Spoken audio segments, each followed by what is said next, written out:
여러분, 잠시 멈추어 생각해 보셨습니까? 우리가 매일 직면하는 수많은 방해 요소들이 실제로는 우리의 영혼을 위협하고 있다는 것을요. 이 순간에도 당신은 어쩌면 진정으로 중요한 무언가를 놓치고 있을지도 모릅니다. 우리는 모두 바쁜 일상 속에서 의미 있는 삶을 살고 싶어 합니다. 하지만 때로는 그 의미라는 것이 우리를 더 큰 위험에 빠뜨리고 있지는 않은지요? 당신이 추구하는 그 성공과 행복이 사실은 영적인 함정은 아닐까요? 이 영상은 당신에게 놀라운 진실을 보여줄 것입니다. 우리가 살고 있는 이 시대가 성경에서 예언한 바로 그 마지막 때라는 것을요. 이는 단순한 추측이 아닙니다. 곧 당신도 이 사실을 명확히 깨닫게 될 것입니다. 지금 이 순간 당신의 삶이 영원한 관점에서 볼 때 올바른 방향으로 가고 있는지 확신하십니까? 만약 그렇지 않다면 이 영상은 당신에게 새로운 시작점이 될 것입니다. 우리는 지금 역사상 가장 중요한 시기를 살아가고 있습니다. 이는 두려움의 메시지가 아닙니다. 오히려 희망과 준비의 메시지입니다. 이 영상을 통해 당신은 현재의 혼란 속에서도 평안을 찾고 앞으로 다가올 일들에 대해 준비할 수 있는 통찰력을 얻게 될 것입니다. 자, 이제 눈을 크게 뜨고 귀를 기울이십시오. 당신이 곧 듣게 될 내용은 당신의 영적 여정에 혁명적인 변화를 가져올 것입니다. 준비되셨나요? 그럼 시작하겠습니다. 현대사회에서 우리는 끊임없는 유혹과 방해에 둘러싸여 있습니다. 이는 단순한 우연이 아닙니다.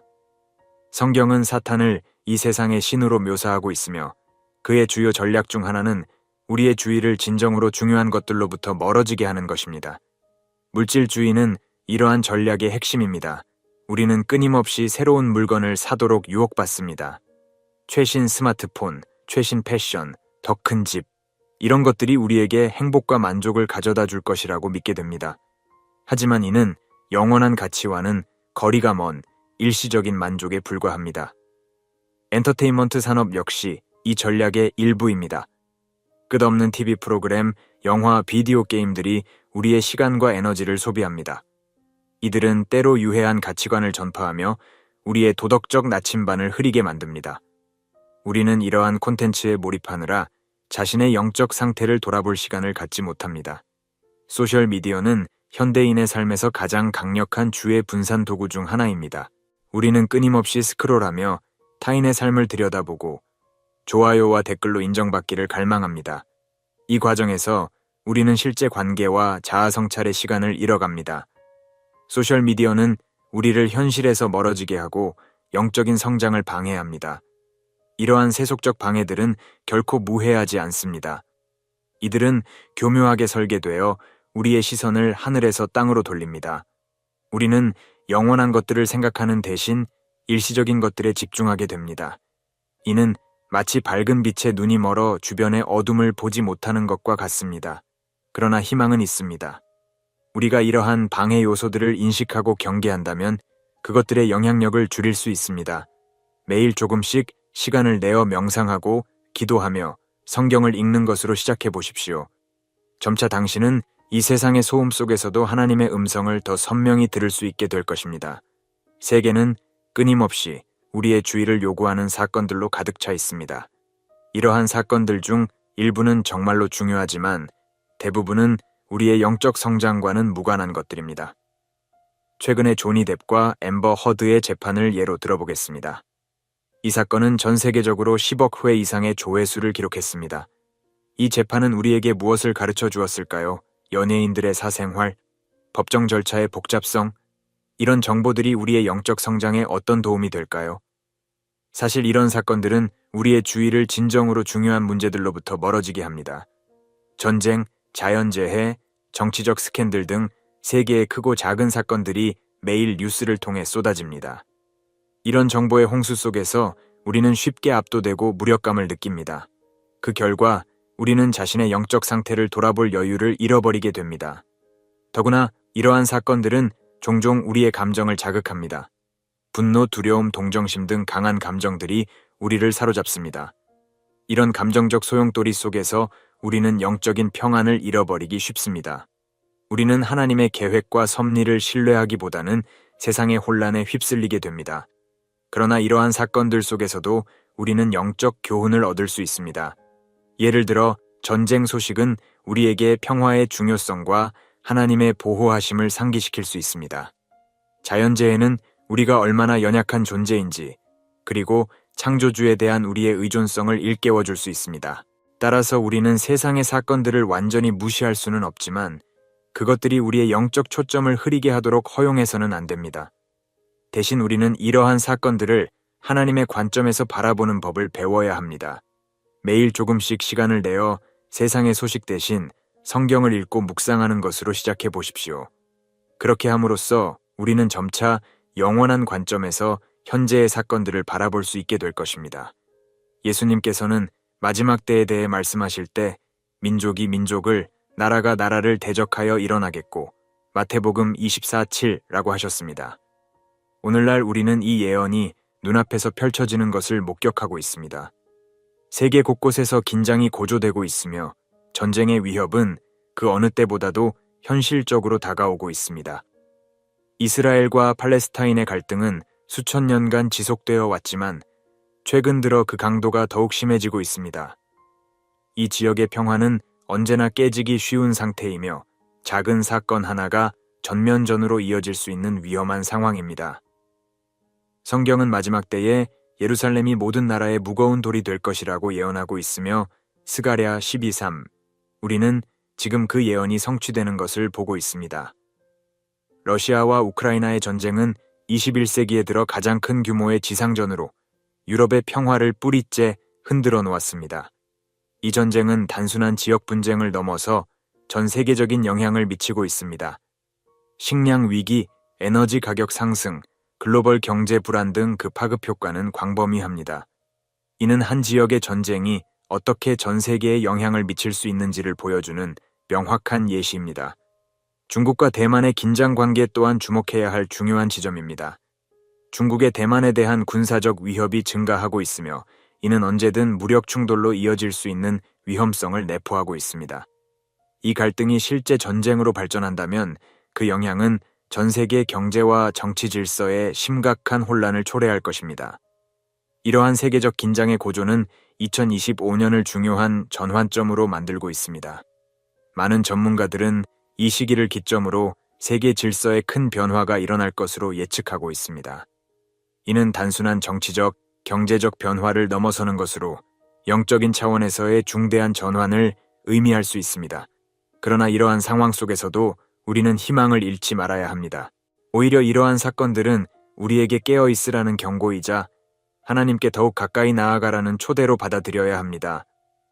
예수님께서는 그러나 이 일이 되기 시작하거든 일어나 머리를 들라 너희 속량이 가까웠느니라. 누가복음 21:28고 말씀하셨습니다.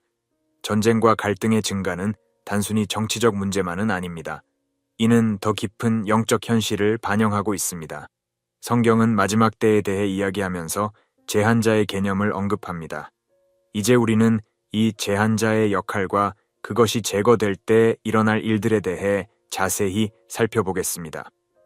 데살로니가후서 2장 6, 7절은 이렇게 말합니다. 저로 하여금 저의 때에 나타나게 하려 하여 막는 것을 지금도 너희가 아나니 불법의 비밀이 이미 활동하였으나 지금 막는 자가 있어 그 중에서 옮겨질 때까지 하리라. 여기서 막는 자, 즉 제한자는 일반적으로 성령으로 해석됩니다.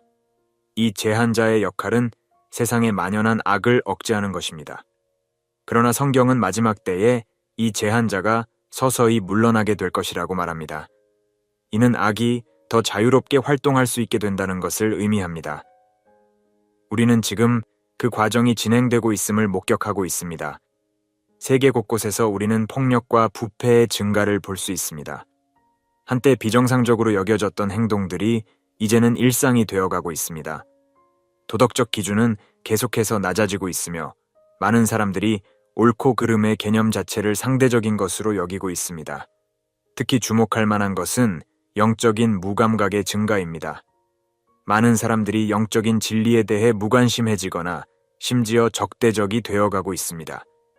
이는 마치 영적인 눈과 귀가 점점 닫혀가는 것과 같습니다. 이것이 바로 제한자가 물러나는 과정의 한 징후입니다. 그러나 이는 절망의 메시지가 아닙니다. 오히려 이는 우리에게 더욱 깨어있으라는 경고이자 하나님께 더 가까이 나아가라는 초대입니다. 은혜의 시대가 끝나가고 있다는 것은 우리에게 남은 시간이 얼마 없다는 것을 의미합니다. 지금이 바로 우리의 영적 상태를 점검하고 하나님과의 관계를 더욱 깊게 할 때입니다. 제한자의 영향력이 감소함에 따라 우리는 또 다른 중요한 현상을 목격하고 있습니다. 바로 미디어에 대한 신뢰도의 급격한 하락입니다. 이는 단순한 우연이 아니며 마지막 때의 또 다른 중요한 징후입니다. 최근의 통계에 따르면 전 세계 인구의 단 34%만이 미디어를 신뢰한다고 합니다. 이는 충격적인 수치입니다. 한때 정보에 신뢰할 수 있는 원천으로 여겨졌던 미디어가 이제는 의심의 대상이 되었습니다. 왜 이런 일이 일어났을까요? 첫째, 우리는 가짜뉴스의 시대를 살고 있습니다. 소셜미디어와 인터넷의 발달로 정보의 생산과 유통이 그 어느 때보다 쉬워졌지만 동시에 허위 정보의 확산도 쉬워졌습니다. 많은 사람들이 사실 확인 없이 정보를 공유하고 이는 빠르게 퍼져나갑니다. 둘째, 미디어의 상업화와 정치화가 심각한 수준에 이르렀습니다. 많은 미디어 아웃렛들이 특정 이념이나 이익 집단에 편향되어 있어 객관적인 보도보다는 자신들의 의제를 밀어붙이는 데 더 관심이 있습니다. 이로 인해 같은 사건에 대해 전혀 다른 해석과 보도가 나오는 경우가 빈번합니다. 셋째, 미디어의 선정주의가 심각합니다. 클릭을 유도하기 위해 과장된 제목을 달거나 사실을 왜곡하는 경우가 많아졌습니다. 이는 단기적으로는 주목을 끌 수 있을지 모르지만 장기적으로는 미디어에 대한 신뢰를 갉아먹고 있습니다. 이러한 현상은 성경이 마지막 때에 대해 예언한 바와 정확히 일치합니다. 디모데후서 4장 3, 4절은 이렇게 말합니다. 때가 이르리니 사람이 바른 교훈을 받지 아니하며 귀가 가려워서 자기의 사욕을 좇을 스승을 많이 두고 또 그 귀를 진리에서 돌이켜 허탄한 이야기를 따르리라. 이러한 미디어 환경은 진실을 분별하기 매우 어려운 혼란의 상황을 만들어냅니다. 많은 사람들이 무엇이 진실인가? 라는 질문 앞에서 혼란스러워합니다. 이는 우리로 하여금 더욱 하나님의 말씀에 의지하게 만듭니다. 시편 119편 105절의 말씀처럼 주의 말씀은 내 발의 등이요 내 길의 빛이니이다. 그러나 이러한 상황 속에서도 우리는 희망을 잃지 말아야 합니다. 오히려 이는 우리가 더욱 신중하게 정보를 평가하고 하나님의 지혜를 구해야 함을 일깨워주는 기회입니다. 야고보서 1장 5절은 우리에게 이렇게 말합니다. 너희 중에 누구든지 지혜가 부족하거든 모든 사람에게 후히 주시고 꾸짖지 아니하시는 하나님께 구하라. 그리하면 주시리라. 미디어의 혼란 속에서도 우리는 성경의 예언이 놀라운 정확성으로 성취되고 있음을 목격하고 있습니다. 이제 우리는 현재 일어나고 있는 사건들이 어떻게 성경의 예언과 일치하는지 자세히 살펴보겠습니다. 첫째, 자연재해의 증가를 주목해야 합니다. 예수님께서는 마지막 때에 대해 말씀하실 때 처처에 큰 지진과 기근과 온역이 있겠고 누가복음 21일1라고 하셨습니다. 실제로 최근 몇십 년간 대규모 지진, 쓰나미, 허리케인 등의 발생 빈도가 눈에 띄게 증가했습니다. 기후변화로 인한 이상, 기후현상도 더욱 빈번해지고 있습니다. 둘째, 전염병의 세계적 유행입니다. 코비드-19 팬데믹은 전 세계를 뒤흔들었고 우리의 일상을 완전히 바꿔놓았습니다. 이는 마태복음 24장 7절에 곳곳에 기근과 지진이 있으리니 라는 예언과 일치합니다. 더욱이 과학자들은 앞으로도 새로운 전염병의 출현 가능성이 높다고 경고하고 있습니다. 셋째, 기술의 급속한 발전입니다. 다니엘 12장 4절은 마지막 때에 많은 사람이 빨리 왕래하며 지식이 더하리라고 예언했습니다. 오늘날 우리는 인공지능, 양자 컴퓨팅, 유전자 편집 등 과거에는 상상도 할 수 없었던 기술의 발전을 목격하고 있습니다. 이러한 기술의 발전은 우리에게 많은 혜택을 주지만 동시에 윤리적, 영적 도전도 제기합니다. 넷째, 글로벌 경제 시스템의 불안정성입니다. 요한계시록 13장은 마지막 때에 전 세계적인 경제 통제 시스템이 등장할 것이라고 예언합니다. 최근의 금융위기들과 디지털 화폐의 등장은 이러한 예언이 현실화될 수 있는 가능성을 보여줍니다. 다섯째, 이스라엘의 역할입니다. 1948년 이스라엘 건국은 성경 예언의 주요한 성취였습니다. 에스겔 36장 37장의 예언대로 오랫동안 흩어져 있던 유대인들이 그들의 고토로 돌아왔습니다. 오늘날 이스라엘은 세계 정치의 중심에 서 있으며 이는 스가랴 12장의 예언과 일치합니다. 이러한 사건들은 단순한 우연의 일치가 아닙니다. 이는 우리가 성경이 예언한 마지막 때에 살고 있다는 명확한 증거입니다. 그러나 이는 두려움의 대상이 아닙니다. 오히려 이는 우리의 구원이 가까워졌다는 희망의 메시지입니다. 예수님께서는 이런 일이 되기 시작하거든 일어나 머리를 들라 너희 속량이 가까웠느니라. 누가복음 21:28고 말씀하셨습니다. 따라서 우리는 이러한 징조들을 보며 두려워하거나 절망하지 않고 오히려 소망 가운데 더욱 깨어 준비해야 합니다. 지금까지 우리는 현재 일어나고 있는 사건들이 어떻게 성경의 예언과 일치하는지 살펴보았습니다. 이제 우리는 중요한 질문에 직면하게 됩니다. 그렇다면 우리는 어떻게 해야 하는가? 첫째, 우리는 깨어 있어야 합니다. 예수님께서는 그런즉 너희는 장차 올 이 모든 일을 능히 피하고 인자 앞에 서도록 항상 기도하며 깨어 있으라. 누가복음 21:36고 말씀하셨습니다. 깨어 있다는 것은 단순히 세상의 사건들을 주시하는 것을 넘어서 우리의 영적 상태를 끊임없이 점검하고 하나님과의 관계를 유지하는 것을 의미합니다. 둘째, 우리는 준비되어 있어야 합니다. 마태복음 25장의 열처녀 비유는 우리에게 영적으로 준비되어 있어야 함을 가르칩니다. 이는 성경 공부, 기도, 예배, 그리고 성령 충만한 삶을 통해 이루어집니다. 또한 우리의 삶을 정결하게 하고 하나님의 뜻에 따라 살아가는 것을 포함합니다. 셋째, 우리는 복음을 전해야 합니다. 예수님께서는 이 천국 복음이 모든 민족에게 증언되기 위하여 온 세상에 전파되리니 그제야 끝이 오리라. 마태복음 24:14고 말씀하셨습니다. 우리는 주님의 재림이 가까워질수록 더욱 열심히 복음을 전해야 합니다. 넷째, 우리는 소망 가운데 살아야 합니다. 종말의 징조들은 두려움의 대상이 아니라 우리 구원이 가까워졌다는 희망의 신호입니다. 예수님께서는 이런 일이 되기를 시작하거든 일어나 머리를 들라 너희 구원이 가까웠느니라. 누가복음 21:28고 말씀하셨습니다. 마지막으로 우리는 사랑을 실천해야 합니다. 예수님께서는 마지막 때에 많은 사람의 사랑이 식어질 것이라고 예언하셨습니다. 마태복음 24:1b. 그러나 우리는 이와 반대로 더욱 뜨겁게 하나님과 이웃을 사랑해야 합니다. 결론적으로 종말의 징조들은 우리에게 영적 준비의 긴급성을 일깨워줍니다. 우리는 깨어있고 준비되어 있으며 복음을 전하고 소망 가운데 살며 사랑을 실천함으로써 주님의 재림을 기다려야 합니다. 그러므로 너희도 준비하고 있으라 생각하지 않은 때에 인자가 오리라. 마태복음 24:44는 말씀을 항상 기억합시다. 우리 주변의 세상에 뭔가 깊이 잘못되었다고 느껴본 적이 있으신가요? 우리가 전례 없는 불확실성과 위기를 마주하는 동안 오래된 성경의 예언들이 우리 눈앞에서 성취되고 있지만 거의 아무도 그것을 알아채지 못하고 있습니다. 이 영상에서 오늘 당장 당신의 삶을 변화시킬 수 있는 놀라운 진실을 발견하게 될 것입니다. 실제로 무슨 일이 일어나고 있는지 이해할 준비가 되셨나요? 우리가 살고 있는 이 시대는 그 어느 때보다도 불확실성으로 가득 차 있습니다. 전 세계적인 팬데믹, 끊임없는 전쟁의 위협, 기후 변화로 인한 자연재해, 이러한 사건들은 많은 사람들로 하여금 극단적인 대비책을 마련하게 만들고 있습니다. 둠스데이 프레퍼라 불리는 이들은 식량을 비축하고 대피소를 만들며 최악의 상황에 대비하고 있습니다. 이는 인간적인 반응이며 어느 정도 이해할 만한 행동입니다. 하지만 우리 그리스도인들에게는 이보다 더 중요한 준비가 있습니다. 그것은 바로 영적인 준비입니다.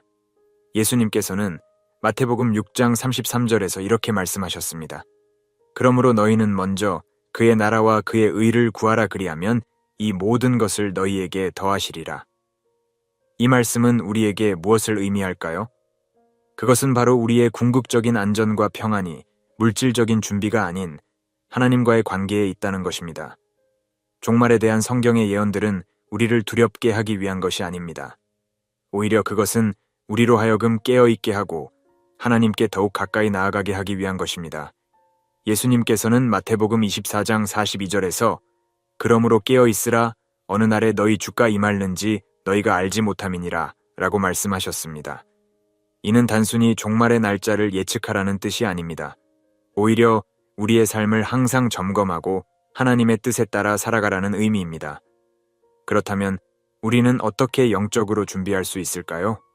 첫째, 우리는 하나님의 말씀을 더욱 깊이 연구하고 묵상해야 합니다. 디모데후서 3장 16, 17절은 이렇게 말합니다.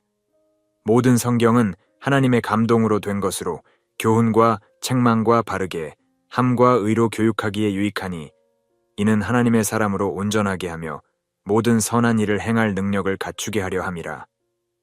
말씀을 통해 우리는 하나님의 뜻을 알고 그 뜻에 따라 살아갈 수 있는 힘을 얻게 됩니다. 둘째, 우리는 기도 생활을 더욱 강화해야 합니다.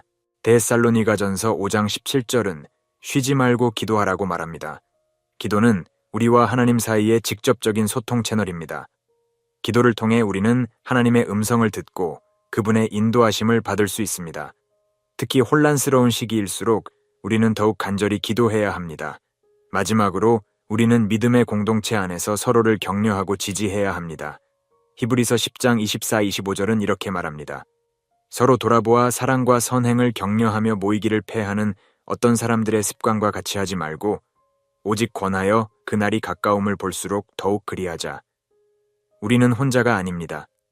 믿음의 형제자매들과 함께 이 어려운 시기를 헤쳐나가야 합니다. 이제 우리는 요한계시록에 나오는 구체적인 예언들을 살펴보겠습니다. 요한계시록은 종말에 대한 가장 상세한 묘사를 담고 있는 성경의 책입니다. 특히 우리는 일곱 인, 일곱 나팔, 일곱 대접의 심판에 주목해야 합니다. 이 심판들은 점진적으로 강도가 높아지며 하나님의 최후의 심판을 나타냅니다. 먼저 일곱 인의 심판을 살펴보겠습니다. 첫 4개의 인은 특히 유명한데 이는 4명의 말탄자로 알려져 있습니다. 첫 번째 말탄자는 흰 말을 타고 나와 정복하러 갑니다. 이는 거짓 평화와 거짓 그리스도를 상징합니다. 두 번째 말탄자는 붉은 말을 타고 나와 전쟁을 일으킵니다. 세 번째 말탄자는 검은 말을 타고 나와 기근과 경제적 혼란을 가져옵니다. 마지막으로 4번째 말탄자는 청황색 말을 타고 나와 죽음과 재앙을 몰고 옵니다. 이러한 예언적 징조들이 우리 주변에서 점점 더 분명하게 나타나고 있지 않습니까? 전 세계적인 전쟁의 위협, 경제적 불안정, 그리고 끊이지 않는 재난과 질병들, 이 모든 것이 성경의 예언과 놀랍도록 일치합니다. 하지만 우리는 이러한 사실에 두려워하거나 절망할 필요가 없습니다. 오히려 이는 우리에게 하나님의 말씀이 얼마나 신실한지를 보여주는 증거입니다. 7 나팔의 심판은 더욱 강력합니다. 첫 4개의 나팔은 자연계에 대한 심판을 나타냅니다. 지구의 3분의 1이 타버리고 바다의 3분의 1이 피로 변하며 강과 샘의 3분의 1이 쓰게 됩니다. 그리고 해와 달과 별의 3분의 1이 어두워집니다. 이는 환경 오염과 생태계 파괴가 극에 달한 우리 시대의 모습과 얼마나 닮아 있습니까? 5째 나팔과 6째 나팔은 인류에 대한 직접적인 심판을 나타냅니다. 무적행에서 올라온 메뚜기 떼가 사람들을 괴롭히고 유프라테스 강에 결박되어 있던 4천사가 풀려나 인류의 3분의 1을 죽이게 됩니다. 이는 우리가 상상하기 어려울 정도로 강력한 심판입니다. 마지막으로 7 대접의 심판은 가장 강력하고 최종적인 심판을 나타냅니다. 이 심판들은 악한 자들에 대한 하나님의 진노를 쏟아붓는 것으로 묘사됩니다. 이는 우리에게 하나님의 공의와 거룩함을 상기시켜줍니다. 그러나 우리는 이러한 심판의 예언들 속에서도 희망을 발견할 수 있습니다. 요한계시록 7장과 14장에는 구원받은 성도들의 모습이 나옵니다.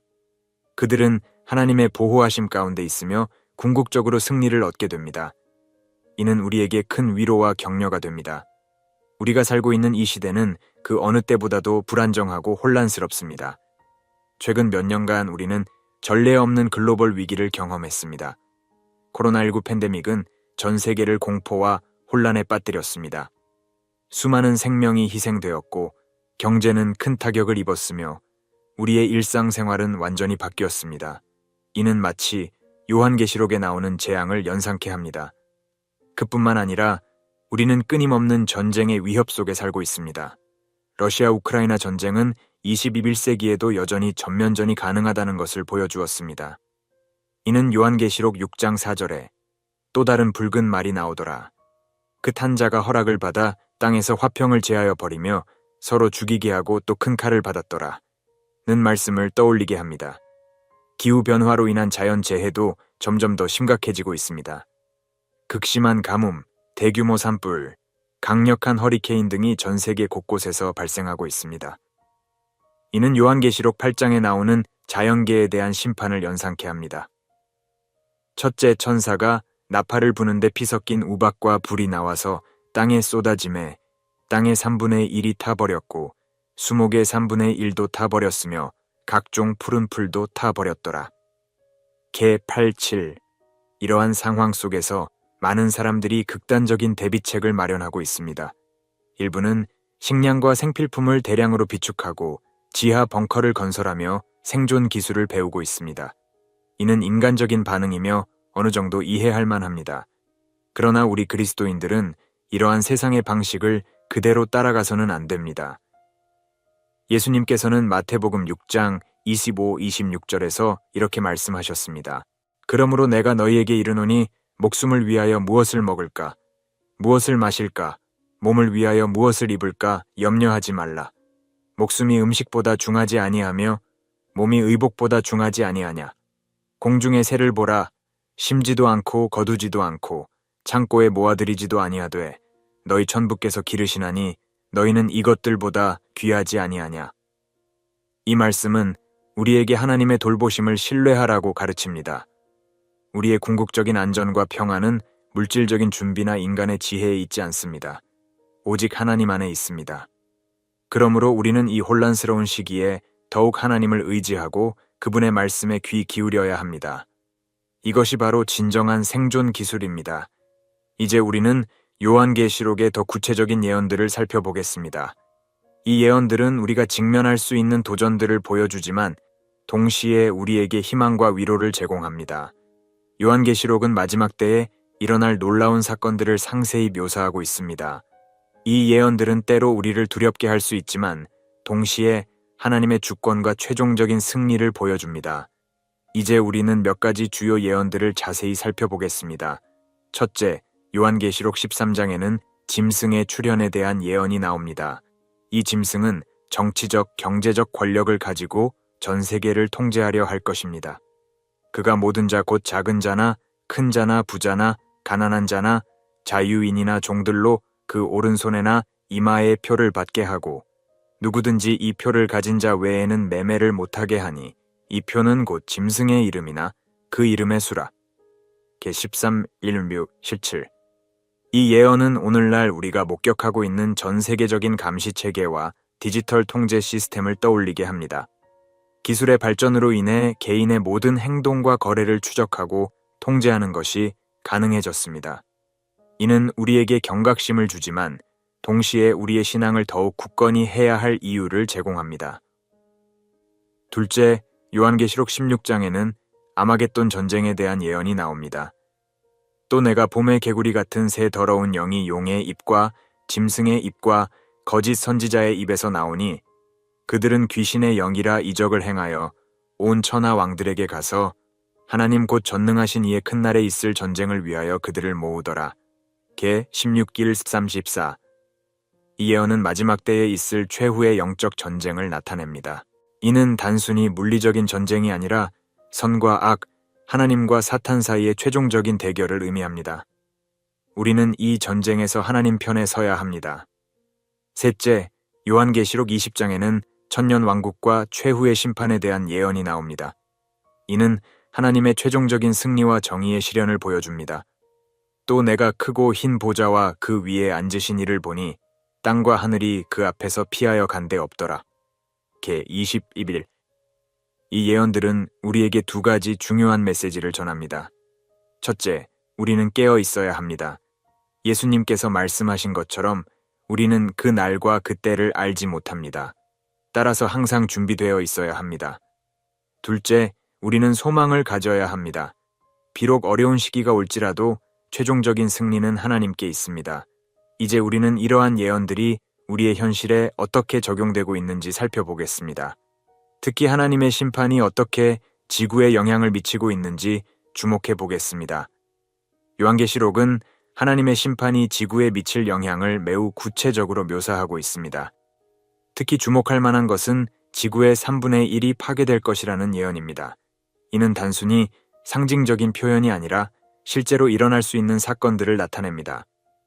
첫째, 천사가 나팔을 부는데 피 섞인 우박과 불이 나와서 땅에 쏟아지매 땅의 3분의 1이 타버렸고 수목의 3분의 1도 타버렸으며 각종 푸른 풀도 타버렸더라.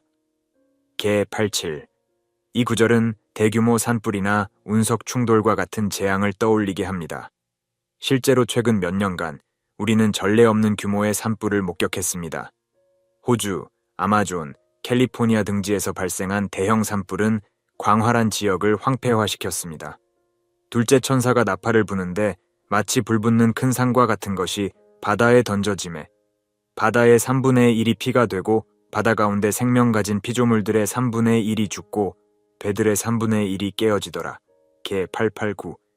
이는 해양 생태계의 파괴를 나타냅니다. 현재 우리는 해양 오염, 산성화, 온난화 등으로 인해 해양 생태계가 심각하게 위협받고 있는 상황을 목격하고 있습니다. 넷째, 천사가 나팔을 부는데 해 3분의 1과 달 3분의 1과 별들의 3분의 1이 타격을 받아 그 3분의 1이 어두워지니 낮 3분의 1은 비추지 못하고 밤도 그러하더라. 개 812. 이는 대기 오염이나 우주 재난으로 인한 태양광 차단을 연상시킵니다. 실제로 대규모 화산 폭발이나 핵전쟁과 같은 사건은 이러한 결과를 초래할 수 있습니다. 이러한 예언들은 우리에게 하나님의 심판의 엄중함을 보여줍니다. 동시에 이는 우리에게 회개와 변화의 긴급성을 일깨워줍니다. 하나님께서는 이러한 심판을 통해 인류에게 마지막 경고를 보내시는 것입니다. 그러나 우리는 두려워할 필요가 없습니다. 왜냐하면 하나님께서는 자신의 백성들을 보호하실 것이기 때문입니다. 여호와께서 자기를 경외하는 자들의 마음을 아시며 그들의 모든 행위를 지켜보시느니라. 시편 33, 18. 이러한 예언들은 우리로 하여금 환경 보호의 중요성을 깨닫게 해줍니다. 우리는 하나님께서 창조하신 이 세상을 잘 관리해야 할 책임이 있습니다. 동시에 우리는 이 세상이 영원하지 않다는 것을 인식하고 우리의 궁극적인 소망을 하늘나라에 두어야 합니다. 이제 우리는 또 다른 충격적인 예언, 즉 이역 기마병 군대에 대해 살펴보겠습니다. 이 예언은 마지막 때에 있을 대규모 전쟁과 파괴를 나타냅니다.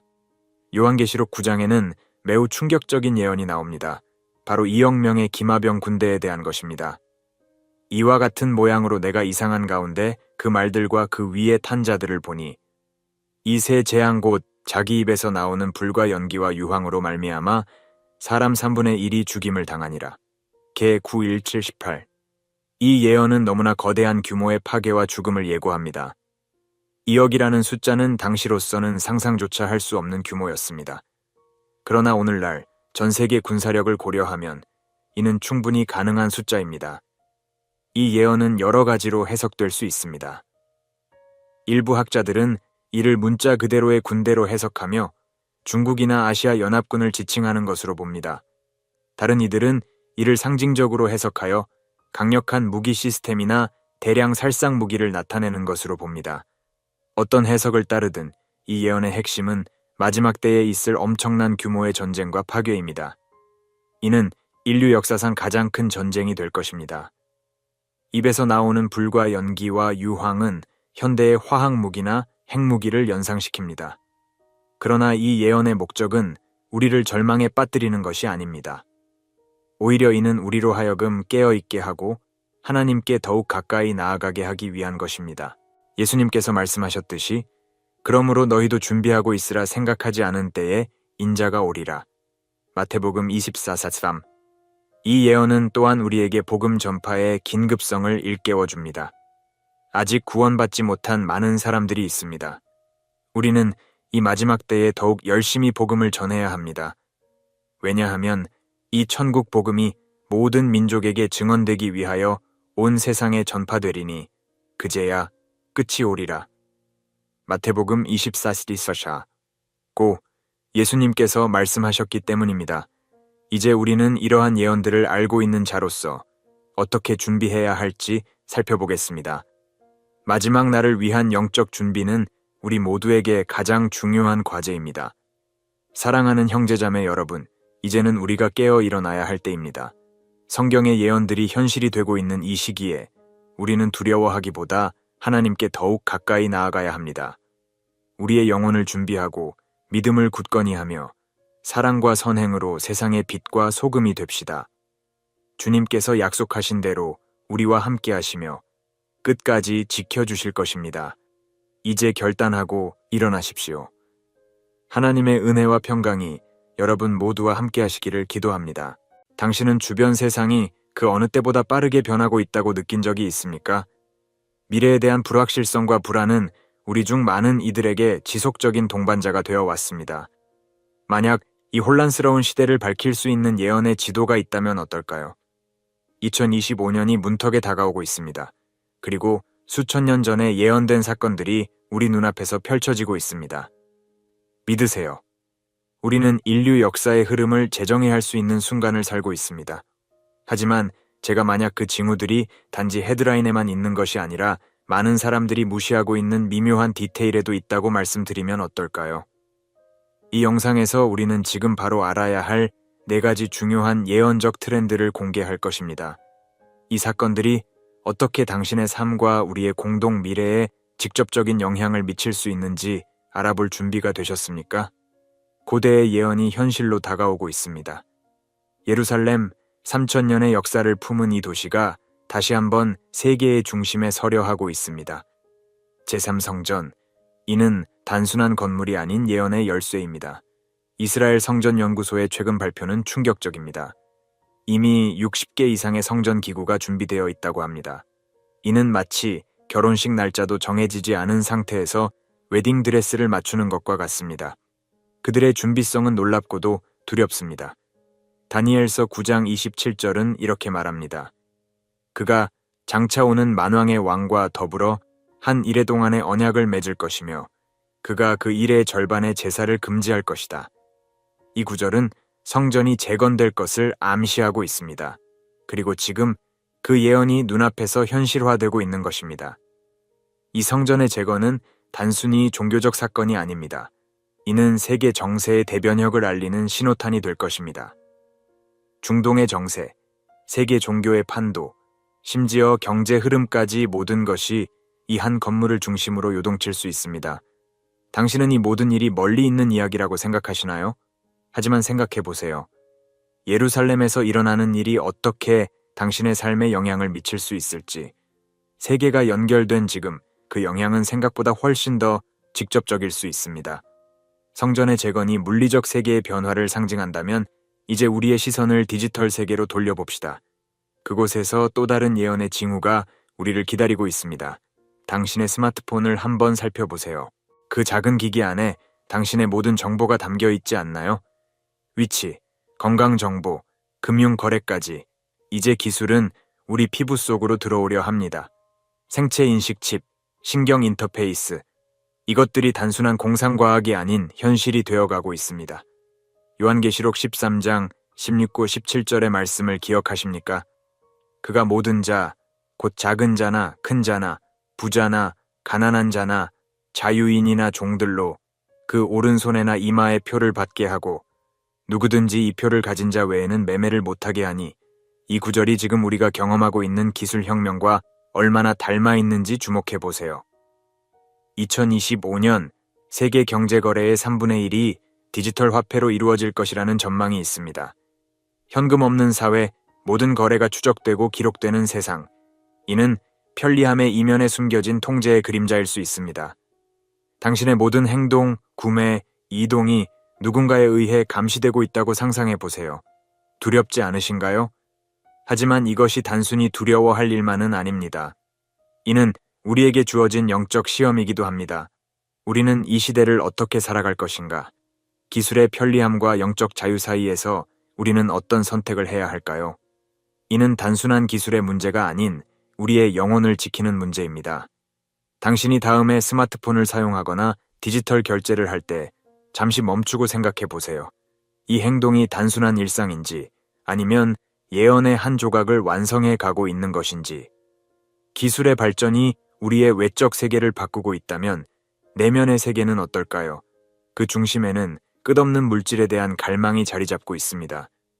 당신은 언제 마지막으로 충분하다고 느끼셨나요? 더 좋은 집, 더 빠른 차, 더 최신의 기기. 우리의 욕망은 끝이 없어 보입니다. 이는 개인의 문제를 넘어 사회 전체의 문제가 되고 있습니다. 빈부격차는 더욱 벌어지고 기업들은 더 많은 이익을 위해 때로는 윤리마저 저버립니다.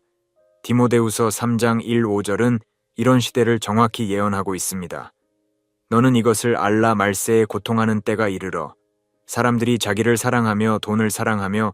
이 구절이 마치 오늘의 뉴스 헤드라인을 읽는 것 같지 않나요? 세계 경제는 마치 거대한 도박장과 같아 보입니다. 주식시장은 하루가 다르게 요동치고 암호화폐의 가치는 시시각각 변합니다. 사람들은 더 많은 돈을 위해 밤낮 없이 일하고 때로는 불법적인 방법까지 동원합니다. 이것이 과연 우리가 추구해야 할 삶의 모습일까요? 하지만 이런 시대적 흐름 속에서도 우리는 선택할 수 있습니다. 물질이 아닌 영적인 가치를 추구하는 것, 소유가 아닌 나눔을 실천하는 것, 이는 단순한 미덕이 아닌 이 시대를 이겨내는 힘이 될 수 있습니다. 당신의 삶을 돌아보세요. 물질에 대한 집착이 당신의 영혼을 옥죄고 있지는 않나요? 지금 이 순간 우리에게 진정으로 필요한 것은 무엇일까요? 물질적 풍요 속에서도 영적 빈곤에 시달리는 이 시대, 우리는 어떤 선택을 해야 할까요? 상상해보세요. 모든 종교가 하나로 통합되는 세상을.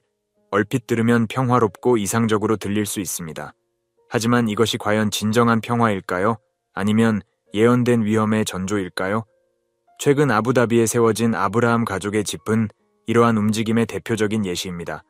유대교, 기독교, 이슬람교를 하나의 지붕 아래 모으려는 이 시도는 겉으로는 화합을 추구하는 것처럼 보입니다. 하지만 이는 각 종교의 본질을 희석시키고 궁극적으로는 진리를 흐릴 수 있는 위험한 시도일 수 있습니다. 요한계시록 17장은 마지막 때에 나타날 거짓 종교 체계에 대해 경고하고 있습니다. 큰 음녀, 큰 바벨론으로 묘사되는 이 체계는 겉으로는 매력적이지만 내면은 부패하고 위험한 것으로 그려집니다. 지금 우리가 목격하고 있는 종교 통합의 움직임이 바로 이 예언의 시작이 아닐까요? 이러한 움직임은 단순히 종교계에만 국한되지 않습니다.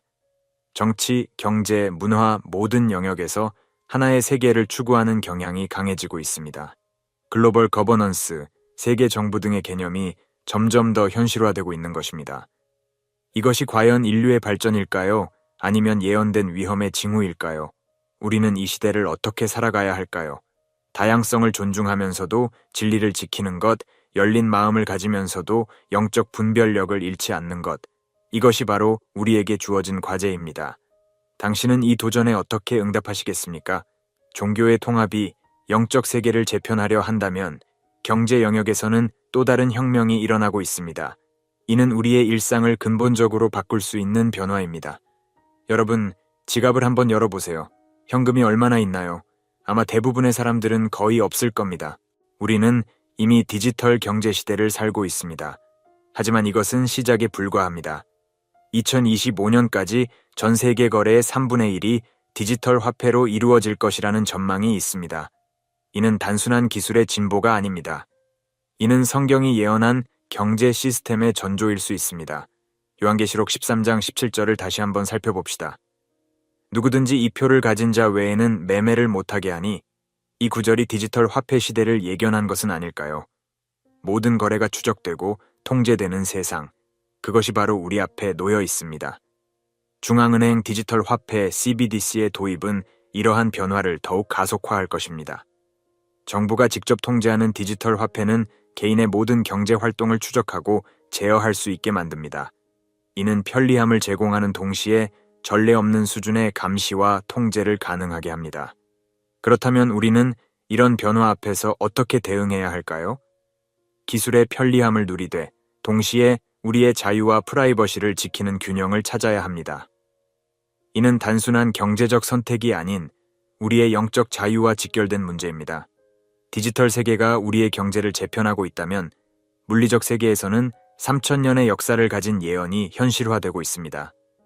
예루살렘으로 다시 눈을 돌려봅시다. 여러분은 3000년 전의 예언이 지금 이 순간 실현되고 있다는 사실을 알고 계셨나요? 예루살렘에서는 지금 놀라운 일이 벌어지고 있습니다. 이스라엘의 성전 연구소가 이미 60개 이상의 거룩한 기구를 준비했다는 소식입니다. 이것이 왜 중요할까요? 성경은 마지막 때에 예루살렘 성전이 재건될 것이라고 예언하고 있습니다. 그리고 지금 그 성전에서 사용될 도구들이 하나둘씩 준비되고 있는 것입니다. 이는 마치 결혼식 날짜도 정해지지 않은 상태에서 웨딩드레스를 맞추는 것과 같습니다. 다니엘서 9장 27절은 이렇게 말합니다. 그가 그 이래의 절반의 제사와 예물을 금지할 것이며 이 구절은 성전에서의 제사가 다시 시작될 것을 암시합니다. 그리고 지금 그 제사에 사용될 도구들이 준비되고 있는 것입니다. 이 준비는 단순한 종교적 행위가 아닙니다. 이는 세계 정세의 대변혁을 알리는 신호탄이 될 수 있습니다. 성전이 재건된다면 중동의 정세는 극적으로 변할 것입니다. 더 나아가 전 세계의 종교적, 정치적 지형이 뒤흔들릴 수 있습니다. 우리는 이 사건을 어떻게 바라보아야 할까요? 두려움의 대상이 아닌 깨어있음의 이유로 삼아야 합니다. 이는 우리에게 주어진 시간이 얼마 남지 않았다는 신호일 수 있습니다. 그렇다면 우리는 이 남은 시간을 어떻게 사용해야 할까요? 성전의 재건이 예언의 물리적 실현이라면 우리 사회의 도덕적 붕괴는 영적 예언의 실현일 수 있습니다. 이제 우리 주변의 현실로 눈을 돌려봅시다. 뉴스를 보면 가슴이 아프지 않으신가요? 전쟁, 폭력, 부패, 불평등, 세상은 점점 더 어두워지는 것 같습니다. 이는 단순한 우연이 아닙니다. 성경은 이미 이런 시대가 올 것이라고 예언했습니다. 마태복음 24장 12절은 이렇게 말합니다. 불법이 성함으로 많은 사람의 사랑이 식어지리라. 이 구절이 마치 오늘의 헤드라인을 읽는 것 같지 않나요? 정부의 부패, 기업의 탐욕, 개인의 이기심, 이 모든 것이 예언의 성취입니다. 하지만 이는 절망의 이유가 아닙니다. 오히려 우리에게 주어진 사명을 깨닫게 해주는 신호입니다. 어둠이 짙을수록 빛은 더욱 밝게 빛납니다. 이 시대에 우리는 어떤 빛이 되어야 할까요? 예수님은 우리를 세상의 빛이라고 부르셨습니다. 불의가 가득한 세상에서 정의를 실천하는 것, 미움이 넘치는 곳에서 사랑을 베푸는 것, 이것이 바로 우리에게 주어진 사명입니다. 여러분, 오늘 하루 어떤 선한 일을 하셨나요? 작은 친절, 용기 있는 발언, 정의로운 선택, 이 모든 것이 어둠을 물리치는 빛이 될 수 있습니다. 우리 각자가 이 빛의 사명을 감당할 때 세상은 변화될 수 있습니다. 불의의 증가는 우리에게 경각심을 주지만 동시에 우리의 역할을 일깨워줍니다. 이제 우리가 배운 모든 것을 종합하여 이 시대를 살아가는 우리의 자세에 대해 깊이 성찰해 봅시다. 지금까지 우리는 2025년을 향해 가면서 주목해야 할 여러 가지 징후들을 살펴보았습니다. 예루살렘 성전의 재건 준비, 전 세계적 감시 시스템, 디지털 화폐의 부상, 종교 통합의 움직임, 그리고 불의의 증가. 이 모든 것들이 우연의 일치일까요? 성경은 이렇게 말합니다. 그러므로 깨어 있으라. 어느 날에 너희 주가 임할는지 너희가 알지 못함이니라. 마태복음 24:42. 이 말씀은 단순한 경고가 아닙니다. 이는 우리에게 주어진 사명서입니다. 깨어 있다는 것은 무엇일까요? 그것은 단순히 정보를 아는 것이 아닙니다. 그것은 알고 있는 것을 삶으로 실천하는 것입니다. 우리가 살고 있는 이 시대가 예언의 성취라면 우리는 어떻게 살아야 할까요? 첫째, 우리는 영적으로 깨어 있어야 합니다. 기도와 말씀 묵상을 통해 하나님과의 관계를 깊게 유지해야 합니다. 둘째, 우리는 세상의 빛과 소금의 역할을 해야 합니다. 불의한 세상에서 정의를 실천하고 미움이 가득한 곳에 사랑을 전해야 합니다. 셋째, 우리는 희망의 메시지를 전해야 합니다. 어둠이 짙을수록 빛은 더욱 밝게 빛납니다. 여러분, 이 메시지를 듣고 어떤 결단을 하시겠습니까? 단순히 정보를 아는 것에 그치지 말고 이를 삶으로 실천하는 것이 중요합니다. 우리 각자가 이 시대의 파수꾼이 되어 주님의 재림을 준비하는 삶을 살아갑시다. 지금까지 우리는 2025년을 향해 가면서 주목해야 할 8가지 중요한 징후들에 대해 깊이 있게 살펴보았습니다. 이 모든 것들이 성경의 예언과 어떻게 연결되는지, 그리고 우리의 삶에 어떤 영향을 미칠 수 있는지 함께 고민해 보았습니다. 이제 선택은 여러분의 몫입니다. 이 메시지를 듣고 어떤 생각이 드셨나요? 여러분의 삶에 어떤 변화가 필요하다고 느끼셨나요? 단순히 듣고 끝내는 것이 아니라 이를 통해 여러분의 삶을 돌아보고 새로운 결단을 내리시기 바랍니다. 우리는 역사의 한 페이지를 살아가고 있습니다. 그리고 그 역사는 우리의 선택에 따라 달라질 수 있습니다. 깨어 있음으로 이 시대를 지혜롭게 살아가는 우리가 되기를 소망합니다. 여러분의 생각을 댓글로 나눠주세요. 이 메시지가 여러분께 도움이 되었다면 주변 분들과도 공유해 주시기 바랍니다. 함께 깨어 있고 함께 준비하며 이 시대를 지혜롭게 살아가는 우리가 됩시다.